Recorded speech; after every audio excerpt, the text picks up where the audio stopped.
Em 11 de setembro de 1973, dois amigos foram pescar num pier no rio Pascagoula. E eles nunca mais conseguiram esquecer o que passaram naquela noite. Esse caso se tornou um dos mais conhecidos sobre abdução nos Estados Unidos e a história se espalhou pelo mundo. E é justamente sobre o caso Pascagoula que eu vou te contar no vídeo de hoje. Eu sou Henrique Brasil e você está no canal Futuro Enigma. Seja muito bem-vindo.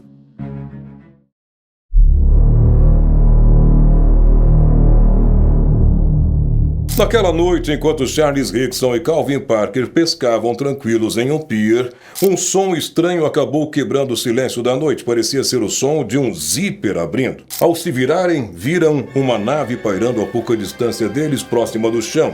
Ela era muito iluminada por luzes azuis brilhantes. Os dois amigos ficaram em choque com aquela aparição repentina e perceberam que saiu da nave 3 figuras que foram se aproximando deles. Seres com pele áspera, com o rosto meio escondido, se moviam de forma precisa, pareciam até que flutuavam, tinham cerca de 1,60 m. Suas cabeças pareciam fundidas aos ombros, não dava para ver pescoço, e tinham traços faciais estranhos, como nariz pequeno e orelhas longas. Os braços se moviam de maneira estranha, como se fossem robóticos. As mãos eram normais, com dedos mais compridos e tinham um polegar diferente. Os dois ficaram paralisados de medo, não tiveram nem tempo de tentar correr e foram levados para dentro da nave, onde foram colocados numa sala de exames e tiveram de passar por uma aterrorizante experiência dentro daquela espaçonave. Uma das criaturas deitou Parker numa mesa e se afastou. Ele ficou ali paralisado, sem poder fazer nada, se sentindo impotente. Ele só conseguia observar ao redor e ver o que estava acontecendo. Foi quando um dispositivo desceu do teto em cima dele, fazendo um som suave, como se estivesse registrando, tirando fotos de Parker. O aparelho circulou a sua cabeça antes de voltar para o teto. Depois, uma outra criatura que se parecia do sexo feminino se aproximou dele e beliscou a sua bochecha, examinando de forma mais invasiva, mais incisiva. Enquanto isso, o Rickson estava sendo escaneado por uma coisa que parecia um olho. As criaturas moviam aquele equipamento como se estivessem inspecionando cada parte do corpo de Rickson. O tempo parecia não ter importância para eles, poderia ter se passado de meia hora a 1 hora. Uma luz intensa iluminava todo aquele ambiente, até que o pesadelo acabou e os dois foram liberados. Ao sair da nave, Rickson encontrou Parker em estado de choque à beira do rio, com os braços estendidos, como se ainda estivesse num transe, incapaz de compreender o que havia acontecido. A seguir, a nave disparou para o céu e desapareceu no piscar de olhos, deixando os pescadores ali confusos e sem saber o que pensar sobre a experiência inexplicável que tinham acabado de vivenciar.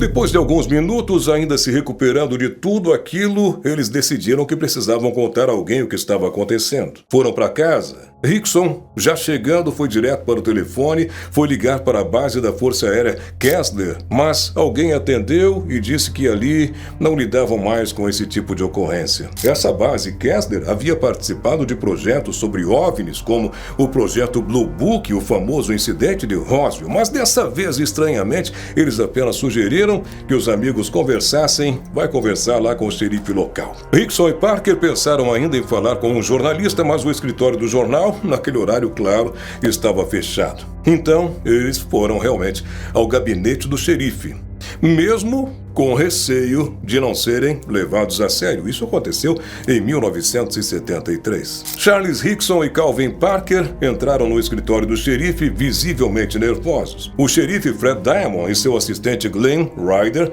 perceberam então que alguma coisa estava acontecendo por ali e era uma questão muito séria. Ao serem questionados, os homens mostravam sinais de inquietação, de pavor, como se tivessem realmente passado por algo que não tinha explicação. Rickson até tentava se acalmar e contar com detalhes o que havia acontecido, enquanto Parker mostrava sinais de desespero. O xerife chegou até a comentar, depois de entrevistado, mais adiante, que eles estavam totalmente fora de si. Depois de algumas tentativas frustradas de conversar a respeito daquele assunto com aqueles dois homens, e como a história era muito estranha, o assistente do xerife, Ryder, decidiu gravar a conversa e discretamente saiu dali e foi preparar a sala para isso. Calvin estava em pânico. Começou a rezar, questionando o porquê de estar passando por tudo aquilo.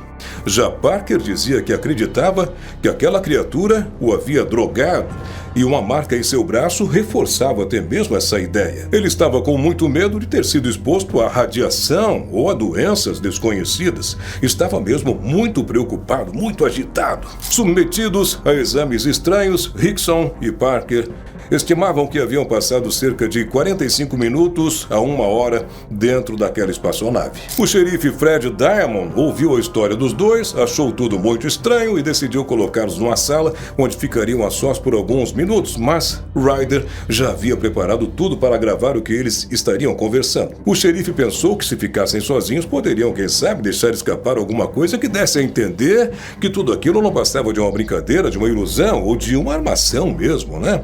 Ele estava achando bem difícil de engolir aquela história de pescador. Mas, mesmo quando estavam sozinhos, Rickson e Parker continuaram conversando sobre o que tinham visto em detalhes e ainda bastante amedrontados, realmente muito assustados. O xerife, vendo que a situação se mantinha, decidiu fazer o teste do detector de mentiras e chamou um especialista para isso. E como era esperado, os dois passaram no teste e depois disso foram liberados. No outro dia, aquela notícia se espalhou muito rápido naquela pequena localidade. Rickson e Parker foram entrevistados por diversos jornais, rádios, emissoras de TV e logo o caso virou manchete em todo o país. Um repórter percebeu que os dois pareciam à beira de um colapso, tendo enfrentado algo realmente inimaginável. Um especialista em hipnose, o Dr. James Harter, tentou hipnotizá-los, mas não teve êxito porque eles estavam muito abalados emocionalmente, o que atrapalhou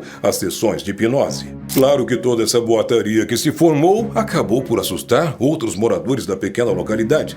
Todos estavam receosos de receberem também aquela visita inesperada a qualquer momento. Mas enquanto Pascagoula tentava voltar ao normal, a história de Rickson e Parker já havia se espalhado como um rastilho de pólvora por todo o país.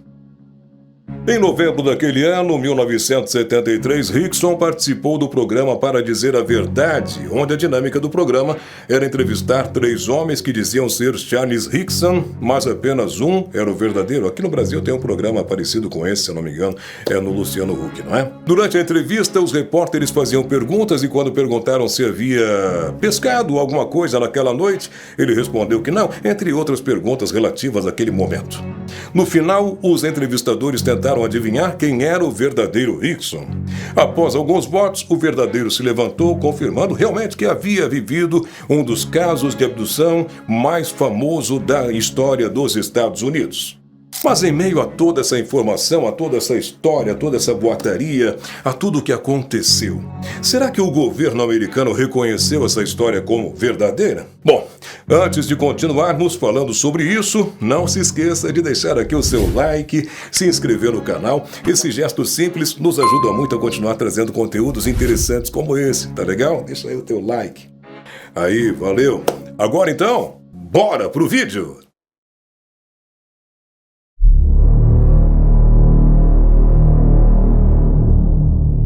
E os céticos logo apareceram tentando desacreditar o caso, mas relatos semelhantes estranhamente foram surgindo também por toda aquela região como se fosse uma epidemia. O tempo foi passando e o departamento do xerife ainda seguia recebendo centenas de ligações querendo saber mais detalhes a respeito do caso. Pascagoula lutava para lidar com a curiosidade e o medo gerados pelas supostas abduções. Se isso tivesse acontecido hoje em dia, com certeza haveria muitas postagens nas redes sociais. Mas alguns ainda perguntam, será que isso realmente aconteceu?